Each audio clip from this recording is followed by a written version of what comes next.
मित्रों जय हिंद। आज के वीडियो में अध्ययन करेंगे रैयतवाड़ी व्यवस्था किसे कहते हैं, क्या विशेषताएं हैं, क्या गुण हैं, क्या दोष हैं, किसने लागू किया। तो चलिए मित्रों शुरू करते हैं। सबसे पहले हम बात करते हैं रैयतवाड़ी शब्द पर। तो देखिए मित्रों, रैयतवाड़ी जो है यह दो शब्दों से मिलकर बना है। रैयत का मतलब होता है मित्रों किसान और वाड़ी का मतलब होता है मित्रों प्रबंधन। तो हम बात करें किसानों के साथ प्रबंधन, तो मित्रों किसानों के साथ कौन प्रबंधन कर रहा था, तो ध्यान दीजिए मित्रों, रैयतवाड़ी व्यवस्था ब्रिटिश कंपनी द्वारा प्रचलित एक ऐसी व्यवस्था है जिसमें राज्य या सरकार किसानों के साथ प्रत्यक्ष तौर पर भू राजस्व का प्रबंधन करती है। हम मित्रों बात करें रैयतवाड़ी व्यवस्था सर्वप्रथम कहाँ लागू हुई, तो मद्रास, बम्बई, असम, सिंध ऐसे क्षेत्रों में सर्वप्रथम रैयतवाड़ी व्यवस्था की शुरुआत हुई थी। देखिए मित्रों, भारत में ब्रिटिश साम्राज्य के कुल भूभाग पर, जो कि जितने भी कंपनी का भूभाग था उसके 51% भूमि पर रैयतवाड़ी व्यवस्था लागू थी और बाकी भूमि पर मित्रों महालवाड़ी व्यवस्था और अस्थाई बंदोबस्त लागू था। तो चलिए मित्रों हम बात करते हैं रैयतवाड़ी व्यवस्था की। बात करें तो मित्रों, तो रैयतवाड़ी व्यवस्था से पहले मित्रों एक व्यवस्था और थी जिसे हम कहते हैं अस्थाई बंदोबस्त।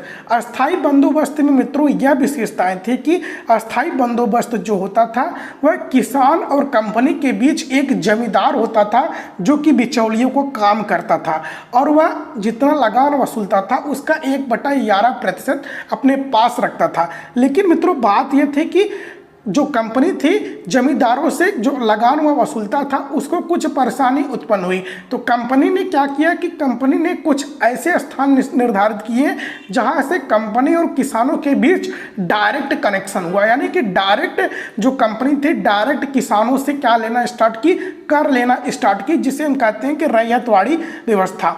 तो मित्रों रैयतवाड़ी पद्धति की विशेषता यह थी कि रैयतवाड़ी पद्धति में भूमि का जो मालिकाना हक होता था वह किसानों के पास था। भूमि को बेचने, भूमि को खरीदने, भूमि को गिरवी रखने की सारे अधिकार किसके पास था, किसानों के पास था।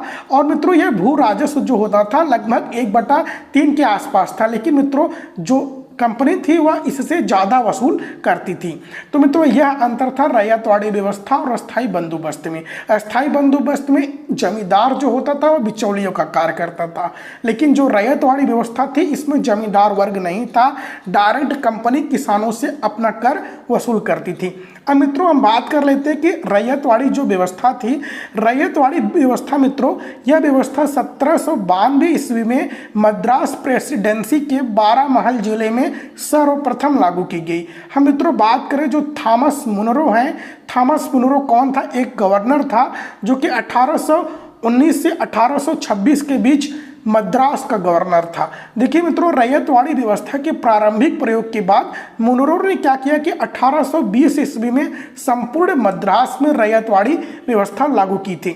हम जैसा कि मित्रों आपको पहले बता चुके हैं कि इसके तहत कंपनी रैयतों का मतलब किसानों से सीधा समझौता करती थी और राजस्व के निर्धारण करती थी और लगान वसूली करती थी। इसमें जो था जमींदारों की बिचौलियों की भूमिका बिल्कुल भी नहीं थी। मित्रों हम बात कर लेते हैं कि रैयतवाड़ी का क्या प्रभाव था।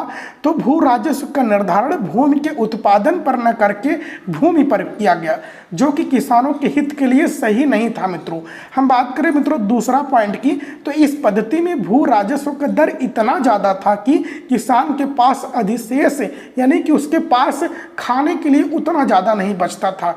परिणाम स्वरूप किसान महाजनों के चंगुल में फंसते थे, यानी कि जो कर्जा देने वाले थे उनके चंगुल में फंसते थे जो कि ब्याज पर कर्जा देते थे। इस तरह महाजन ही एक ऐसा छद्म जमींदार के रूप में उभर कर आया, यानी कि जो महाजन था वह अप्रत्यक्ष रूप से किसानों पर प्रभाव डालता था, क्योंकि इतना ज़्यादा राजस्व था कि किसान चुका नहीं पाते थे। तो महाजनों से वह कर्जा लेकर क्या करते थे, अपनी कर चुकाते थे और अपना पूरा वर्ष भर का जीवन भरण पोषण करते थे, लेकिन फिर भी मित्रों उनको किसानी करनी ही पड़ती थी। इस व्यवस्था ने दोषपूर्ण राजस्व व्यवस्था के कारण किसानों के पास इतना अधिशेष नहीं बचता था कि वह कृषि के उत्पादकता को बढ़ाने के लिए निवेश कर सके। परिणाम स्वरूप धीरे धीरे किसान जो था कर्ज और लगान के कुचक्र में मित्रों फंसता चला गया था।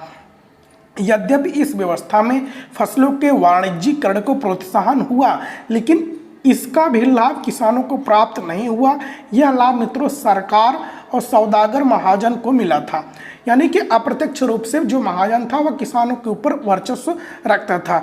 कुल मिलाकर मित्रों हम बात करें तो रैयतवाड़ी व्यवस्था अस्थायी बंदोबस्त के सापेक्ष निसंदेह एक प्रगतिशील कदम था, लेकिन मित्रों विद्यमान ढांचा साम्राज्यवादी था। यानी कि जो ब्रिटिश कंपनी थी वह अधिक से अधिक लगान वसूल करना चाहती थी, जिसका केंद्रीय उद्देश्य क्या था कि भारतीय अर्थव्यवस्था का शोषण करना। तो मित्रों यह मुख्य बातें थी रैयतवाड़ी व्यवस्था की, जो कि जमींदारी व्यवस्था से अलग करती हैं। तो मित्रों वीडियो अच्छा लगा हो तो लाइक कीजिएगा, चैनल पर पहली बार आए हो तो सब्सक्राइब कीजिएगा। जय हिंद, जय भारत, वंदे मातरम।